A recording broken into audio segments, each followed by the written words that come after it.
और अब बात करते हैं दिल्ली में लगातार पड़ रही सर्दी की। जम्मू कश्मीर से लेकर पहाड़ों पर जमकर बर्फबारी हो रही है। घाटी में जबरदस्त बर्फ पड़ी है। गुलमर्ग वो इलाका है जहां पे पिछले एक हफ्ते से लगातार बर्फ पड़ी है। डोडा में भी लगातार बर्फबारी हुई है।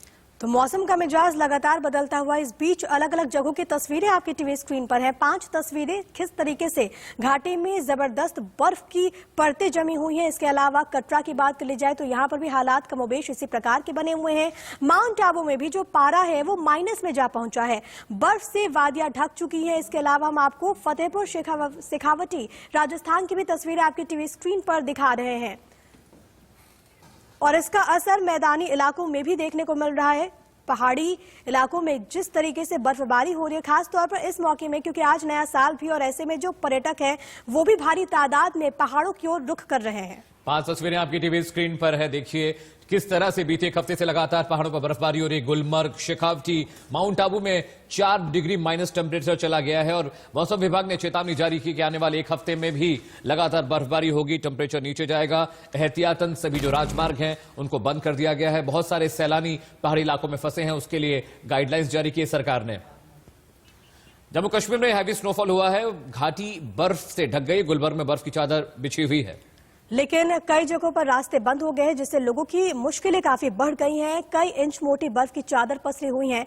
हालांकि आपको बताते चले कि दूर दूर से जो सैलानी यहां पर पहुंचे हैं वो इसका लुत्फ उठाते हुए भी नजर आ रहे हैं। 2 तस्वीरें आपकी टीवी स्क्रीन पर गुलमर्ग की तस्वीरें भी आप देख पा रहे हैं। तो वही सैलानी जो वहां पर पहुंच रहे हैं वो किस तरीके से इस मौसम का आनंद उठा रहे हैं वो भी इन तस्वीरों के जरिए आप देखिए। कटरा में वैष्णो देवी मार्ग पर भारी स्नोफॉल हुआ है। पूरी यात्रा मार्ग पर बर्फ से ढक गई है। त्रिकुट पर्वत पर सिर्फ बर्फ ही बर्फ दिखाई दे रही है। तस्वीरें हम आपको दिखा रहे हैं कटरा की। देखिए किस तरह से लगातार बर्फबारी के चलते इलाके में बर्फ पड़ी है और पूरा इलाका बर्फ की चादर से ढक चुका है और आने वाले वक्त में भी बर्फबारी की आशंका जताई गई है।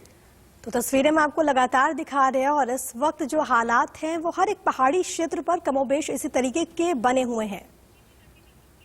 पारा गिरने की वजह से श्रीनगर की डल झील जम गई है। ताजा हालात बता रहे इंडिया न्यूज संवाददाता आरिश बिलाल।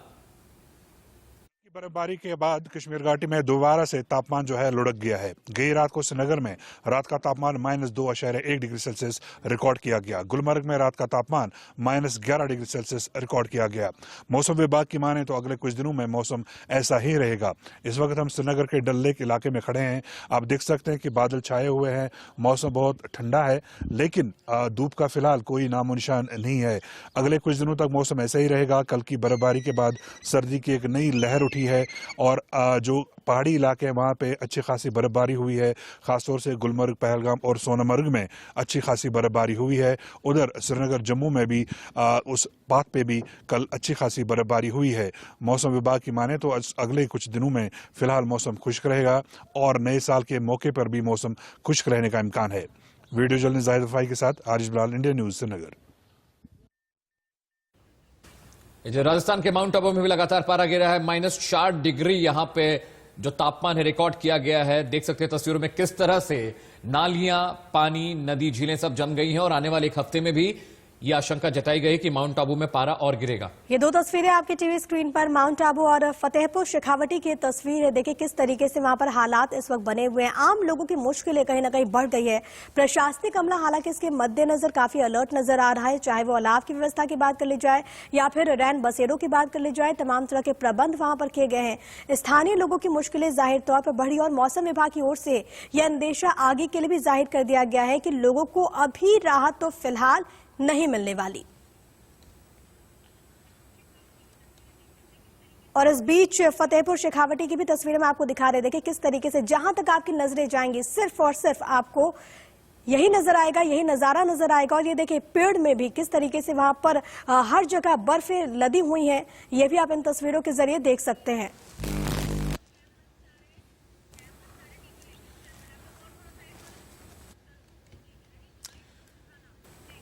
और करते हैं बड़ी खबर का। दिल्ली एनसीआर में कोहरे की चादर छाई हुई है और लगातार विजिबिलिटी 0 हो गई है। तापमान भी बहुत गिरा है दिल्ली एनसीआर में।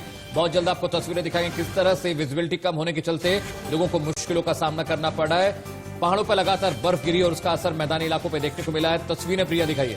जी, जाहिर तौर पर अमित, जो इस वक्त स्थिति बनी हुई है, विजिबिलिटी काफी लो है। इसमें सबसे ज्यादा अगर मुश्किलें किसी की बढ़ी है तो वो वैसे लोगों की जो कि अपने घरों से बाहर निकलते हैं रोजमर्रा के जीवन के लिए, जो लोग ऑफिसेज जाते हैं। विजिबिलिटी काफी लो है। हालांकि इसको लेकर पहले ही मौसम विभाग की ओर से ये बात कह दी गई थी। इसके अलावा हाईवेज को लेकर भी वहां पर अलर्ट जारी कर दिया गया था। स्पीड लिमिट को काफी कम कर दिया गया है। लेकिन कोहरे का कहर किस तरीके से देखने को मिल रहा है, आप इन तस्वीरों के जरिए ये जरूर समझ सकते हैं। दिक्कत इस बात की है कि एयर क्वालिटी इंडेक्स भी लगातार खराब रहा है। उसके बाद ये फॉग, कोहरा और लगातार बढ़ती ठंड, एक तरह से डबल अटैक है दिल्ली एनसीआर वालों पर। देख सकते हैं तस्वीरों में कि विजिबिलिटी बिल्कुल ना के बराबर है। इंडिकेटर जला के लोग गाड़ियां चला रहे हैं। सबसे ज्यादा दिक्कत उन रास्तों में है जो हाईवेज हैं, वहां पे दिक्कत ज्यादा पेश आ रही है और एक्सीडेंट का खतरा रहता है ऐसी स्थिति में, ऐसे हालात में। देखिए विजिबिलिटी कितनी कम है फॉग के चलते। जी बिल्कुल, विजिबिलिटी काफी लो है। ऐसे में लोग अपने घरों में कैद होने को मजबूर हो गए हैं। लेकिन ऐसी सिचुएशन में भी जो लोग अपने घरों से बाहर निकल रहे हैं, एहतियात के साथ ही उन्हें बाहर निकलने की अपील की जा रही है, क्योंकि जाहिर तौर पर कोरोना भी है। तो वहीं दूसरी ओर जिस तरीके से कोहरे का कहर, इस सर्दी का सितम देखने को मिल रहा है, इसने लोगों की मुश्किलें और भी ज्यादा बढ़ा दी है। घने कोहरे में यहाँ पर लोगों का निकलना बहुत ज्यादा दूभर हो चुका है। कई इलाकों में विजिबिलिटी बेहद लो है। खासतौर पर जो हाईवेज हैं वहां पर भी विशेष तौर पर तमाम तरह के इंतजामात किए गए हैं। जो वाहन चालक हैं उनसे लगातार ये अपील की जा रही है। प्रशासन हर जगह पर मुस्तैद नजर आ रहा है, क्योंकि ऐसे सिचुएशन में हादसों का खतरा भी बना रहता है। इस वजह से ही पहले से ही अपील की जा रही थी। तमाम तरह के बोर्ड लगाए गए हैं। इसके अलावा जो रिफ्लेक्टर स्टेप होते हैं वो भी गाड़ियों पर लगाए गए हैं, ताकि ऐसी सिचुएशन में लोगों को बचाया जा सके, सुरक्षित किया जा सके। बड़ी खबर का कृषि कानून के खिलाफ आंदोलन और तेज होने वाला आज 37वां दिन है और आज किसान बैठक करने वाले हैं और उस पर यह फैसला होगा कि 8वें दौर की बैठक में सरकार को कैसे घेरेंगे। जी, जाहिर तौर पर तो ये बैठक अपने आप में बहुत ज्यादा महत्वपूर्ण है। 4 जनवरी को अब अगली बैठक होनी है। इससे पहले 7वें दौर की जब बैठक हुई उसमें किस तरीके से अब आगे बढ़ना है, अब किस तरीके से जो आंदोलनकारी किसान हैं वो आगे बढ़ेंगे, वो देखना महत्वपूर्ण होगा। आज एक महत्वपूर्ण बैठक, एक बड़ी बैठक होनी है सिंघू बॉर्डर पर, जिसमें तमाम किसान संगठन के नेता जो है वो मौजूद रहेंगे। आगे की स्ट्रैटेजी को लेकर चर्चा होगी। इस बीच आपको ये बताएं, क्योंकि आज नया साल है, कृषि कानूनों के खिलाफ ये जो गुस्सा है वो बढ़ता जा रहा है और किसान संगठनों ने पहले ही ये बात कह दी थी कि वो नया साल नहीं मनाएंगे। अलग अलग जगहों की तस्वीरें भी आपकी टीवी स्क्रीन पर हैं। इससे पहले की मुलाकात में सरकार ने 2 मुद्दे, जो पराली वाला मुद्दा था उस पर रजामंदी दिखा दी थी। बिजली बिल संशोधन की बात पर भी सरकार ने किसानों की बात मान ली थी। बाकी 2 मुद्दों पर सरकार ने कहा कि संशोधन कर सकते हैं लेकिन कृषि कानून रद्द नहीं होगा। वापस में किसानों ने कहा कि जब तक कानून रद्द नहीं होता आंदोलन जारी रहेगा। ये 6 तस्वीरें आपको दिखा रहे हैं। सिंघू बॉर्डर, चिल्ला बॉर्डर, टिकरी और गाजीपुर बॉर्डर पर किस तरह से किसान अपना प्रदर्शन कर रहे हैं। और ये विज्ञान भवन के उस दिन की तस्वीर है जिस दिन 7वीं दौर की बैठक के लिए किसान जाके सरकार किसानों से मुलाकात की थी सरकार ने। उसके बाद यह फैसला हुआ कि अगली बैठक में 2 और मुद्दों पर गहन चर्चा की जा सकती है।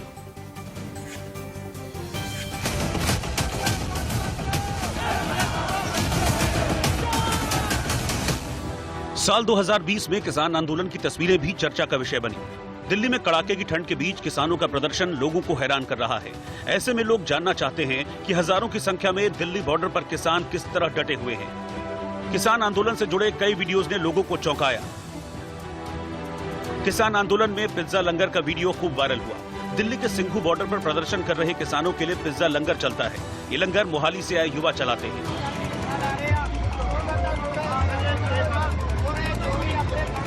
सिंघू बॉर्डर पर किसानों के लिए सैलून सेवा का भी वीडियो खूब वायरल हुआ। दिल्ली बॉर्डर पर किसान अपनी आवाज तो बुलंद कर ही रहे हैं, साथ ही स्वाभिमान, अनुशासन और मैनेजमेंट की ऐसी मिसाल भी पेश की जिसे देखकर सब दंग हैं। किसान जिस ट्रैक्टर ट्रॉली से प्रदर्शन के लिए आए हैं उसी को अपना घर बना लिया है। खास बात यह है कि इस घर में एसी भी लगा है।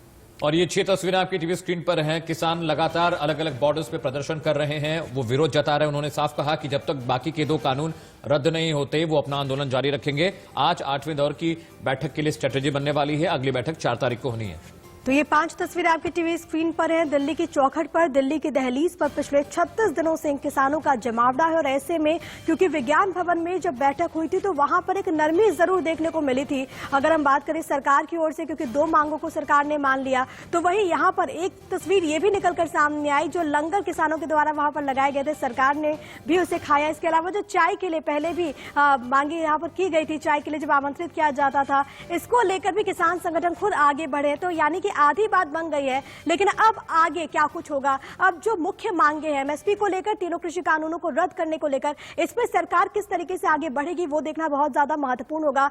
आधी बातें पिछले 2 साल में बन गई है, 2020 में बन गई है, लेकिन आज से क्योंकि 2021 की शुरुआत हो गई है और अब उम्मीदें भी आगे जग गई है कि आधी जो बातें हैं वो 2021 में बन जाए।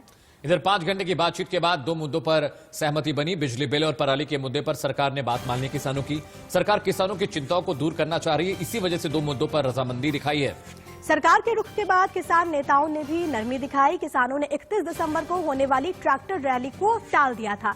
कृषि कानून और एमएसपी पर अभी भी मतभेद दोनों ओर से बरकरार है।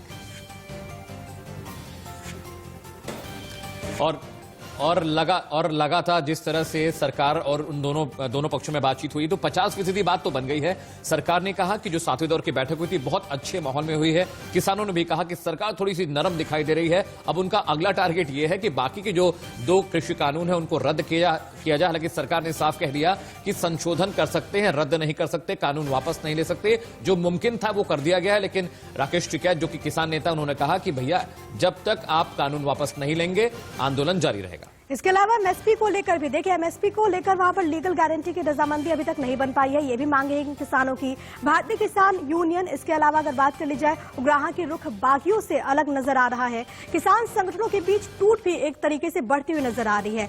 ऐसी परिस्थिति में अब अगला फैसला क्या कुछ होता है, अगली स्ट्रैटेजी क्या कुछ होगी, वो भी देखना महत्वपूर्ण होगा इस पूरे विषय पर।